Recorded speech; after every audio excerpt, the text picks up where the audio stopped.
आप सभी जानते हैं कि कल कांग्रेस पार्टी जो कर्नाटक में सरकार में है, सिद्धरमैया जी वहां के सीएम हैं, कांग्रेस के कैबिनेट ने कर्नाटक में निर्णय लिया कि जो हाउसिंग स्कीम है कर्नाटक में अक्रॉस द स्टेट, पूरे राज्य में, उसमें मुस्लिमों के लिए आरक्षण किया जाएगा और आरक्षण को बढ़ा करके 15% किया जाएगा। आप सोच के देखिए, वेलफेयर स्कीम, हाउसिंग स्कीम एक वेलफेयर स्कीम है।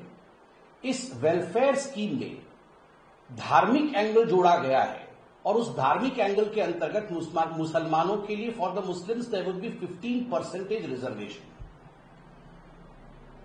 इसमें कोई दो मत नहीं है कि शॉर्ट टर्म पॉलिटिकल बेनिफिट के लिए कांग्रेस पार्टी हमेशा एक लॉन्ग टर्म डिजास्टर को इनवाइट करती है। आपको जान के आश्चर्य होगा कि कल यह जो कैबिनेट का निर्णय हुआ है कर्नाटक में, उसमें कैबिनेट मिनिस्टर जमीर अहमद खान, उनकी यह प्रस्तावना थी कि मुसलमानों के लिए आरक्षण हाउसिंग स्कीम में, चाहे वो अर्बन हाउसिंग स्कीम हो चाहे वो रूरल हाउसिंग स्कीम हो, उसे बढ़ा करके 15% कर दिया जाए। और कैबिनेट ने उसे सिद्धरमैया जी के अगुवाई में उसमें हामी भरी है, उसे स्वीकार किया है। यह भी विदित है कि सुप्रीम कोर्ट ने स्पष्ट रूप से यह निर्णय दिया है कि there can be no reservation based on religion. धर्म के आधार पर, धार्मिक आधार पर किसी भी प्रकार का कोई रिजर्वेशन नहीं हो सकता है। दैट इज अनकॉन्स्टिट्यूशनल, यह गैर संवैधानिक है।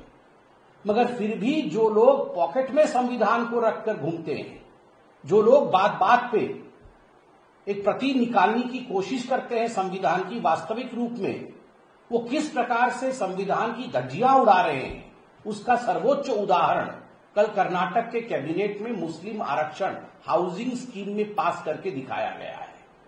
जब सुप्रीम कोर्ट और संविधान, बाबा साहेब अंबेडकर का संविधान स्पष्ट रूप से कहता है कि किसी भी कीमत पर धर्म के आधार पर रिजर्वेशन नहीं दिया जा सकता है, तो राहुल गांधी जवाब दे कि आप कॉन्स्टिट्यूशन की बात करते हैं, आप संविधान की बात करते हैं, मगर आपके ही इस निर्णय ने संविधान की धज्जियां उड़ाई।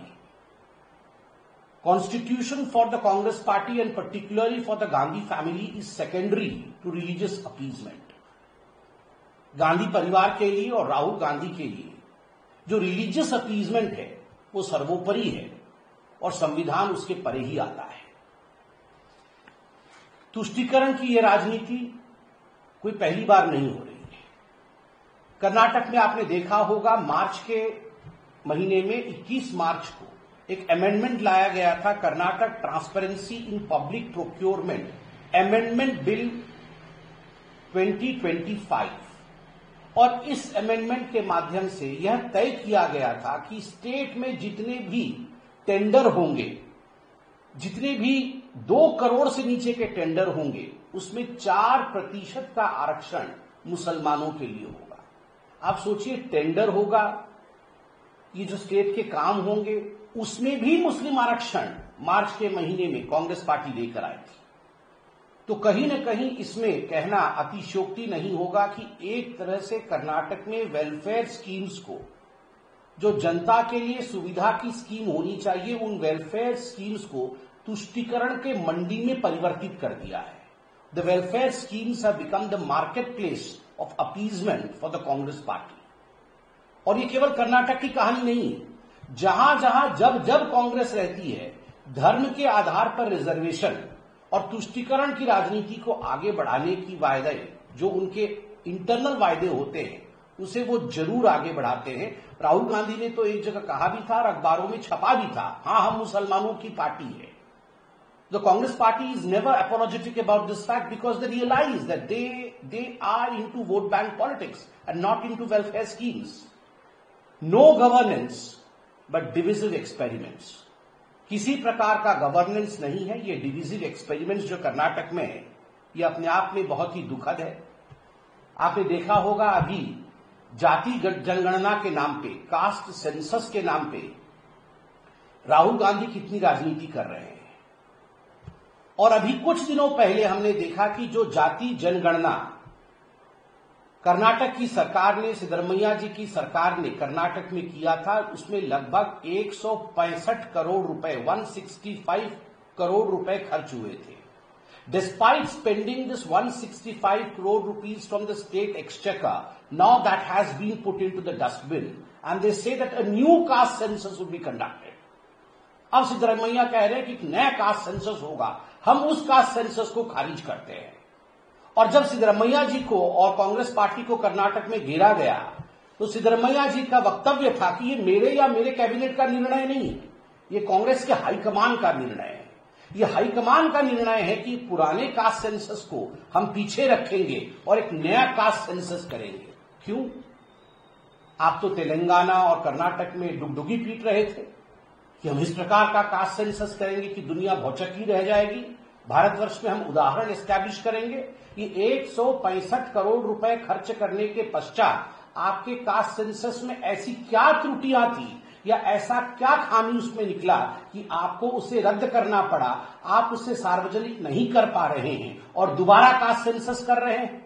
इसके पीछे भी तुष्टीकरण की कहानी है। ये जो हाउसिंग स्कीम, ये जो आपके टेंडर में रिजर्वेशन और अब ये जाति जनगणना में भी, ये हर जगह द बैकबोन इज अपीजमेंट, हर जगह तुष्टीकरण है। तभी आज कास्ट सेंसस कर्नाटक सरकार रिलीज नहीं कर पा रही है और खुद कर्नाटक सरकार के जो अंदर के लोग हैं वो इसके खिलाफ आवाज उठा रहे हैं। ये जो यू टर्न हुआ है, लीक्स रिपोर्ट भी है, जो रिपोर्ट हुई थी उनकी लीक्ड वर्जन्स भी हमारे पास है। उसमें क्या हुआ है, बड़ी दिलचस्प बात है।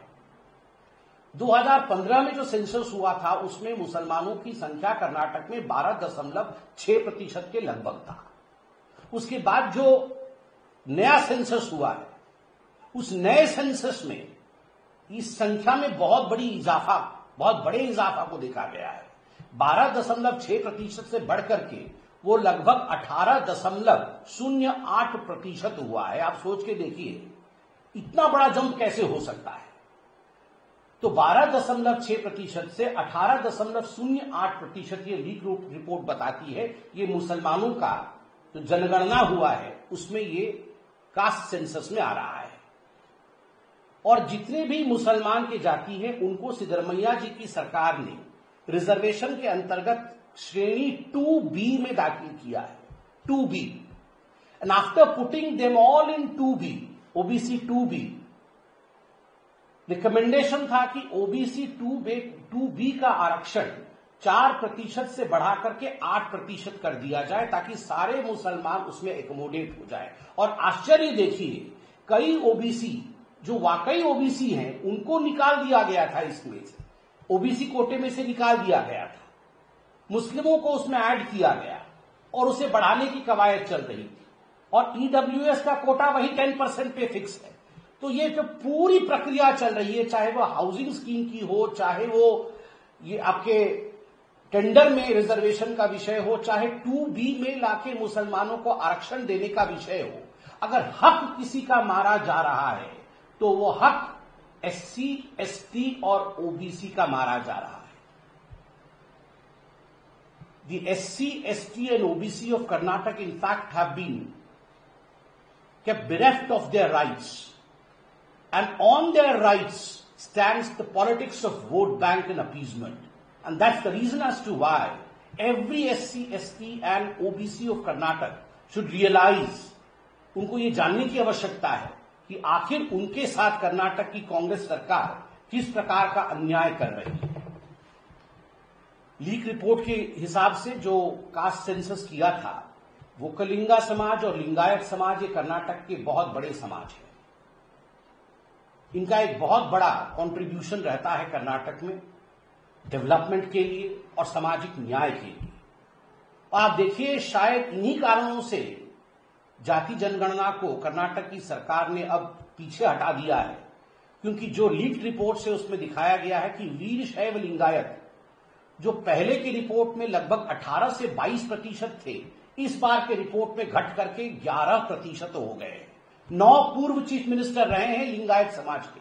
9 former chief ministers belong to the Lingayat community. That is the importance of this community. They were previously 18 to 22%, and the leak report show that the present percentage approximately has come down to 11%.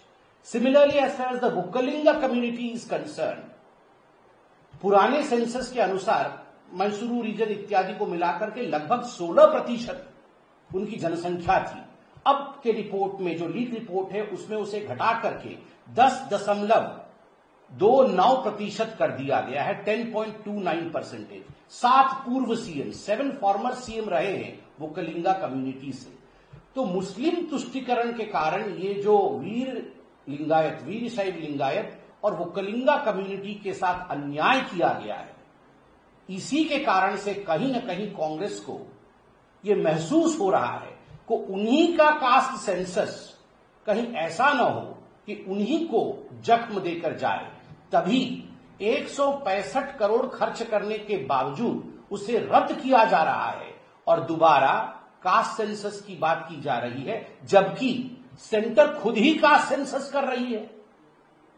Centre caste census कर रही है तो कर्नाटक को उसके ऊपर फिर से रीइंपोज करके कास्ट सेंसस करने की क्या आवश्यक है, जबकि आपने कास्ट सेंसस किया और वो फेल हो गया। इसका भी उत्तर देना चाहिए। When appeasement forms the backbone of politics, remember, the shortcut does not last long. It is bound that you will tumble and fall down, and people are not going to accept these unconstitutional means. जब आप तुष्टीकरण की राजनीति के सहारे आगे बढ़ने की कोशिश करते हैं तो याद रखिए, इस बार 99 पे थे, अगली बार 9 पे होंगे। धन्यवाद।